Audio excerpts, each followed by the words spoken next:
Hare Krishna welcome to my channel जदि आपण माने चैनल टी को नुआ आछिछन्ती तो लाइक एंड सब्सक्राइब निश्चय करंतु आ नुआ नुआ कथा जानंतु आज आमे जानिबु आमे हम निजर स्ट्रेस कमे परिबा केमिति बिना मेडिसिन रे चलंतु जानिबा कोन से टेक्निक्स नंबर 1 थंब प्रेस करिबा थंब हम ओरी एंजाइटी एई सब रे एक्यूप्रेशर पॉइंट रखि थाई थंब आ इंडेक्स फिंगर मझी रे जो मांसल एरिया अछि सेठी जेंटल प्रेशर कले हमको रिलैक्स लागियो आ हमर टेंशन कमी जाय एही मेथड हमको स्ट्रेस टू दूरी रखे टू प्रेस इंडेक्स फिंगर साहस और आत्मविश्वास सहित जड़ित index finger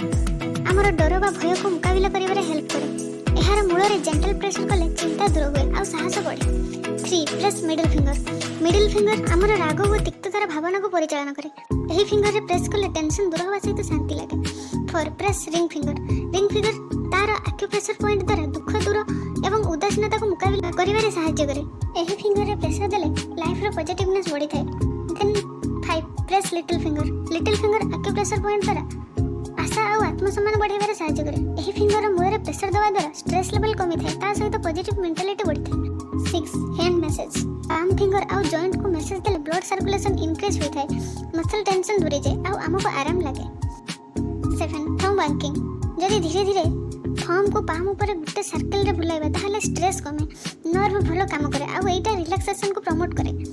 then 8 finger tapping जदि फिंगर को आमे गुटे सरफेस रे बा आ गुटे फिंगर ऊपर टैप करिबा ताहले टेंशन कमी जाए आम ब्लड सर्कुलेशन इंप्रूव होई थाए रिलैक्स मध्ये लागे then 9 hand stretching exercise simple stretches जेमति का हाथ सीधा करिबा फिंगर फिक्स करिबा रिस्ट को बुलाइबा तापर पापुली को ऊपर को स्ट्रेच करिबा जेमति फोटो रे देखा जाय छै सेमति एटा ए टेक्निक्स आम मसल टाइट हेतिले सेथिरो रिलीफ दिए आ हमको रिलैक्स मध्ये लागे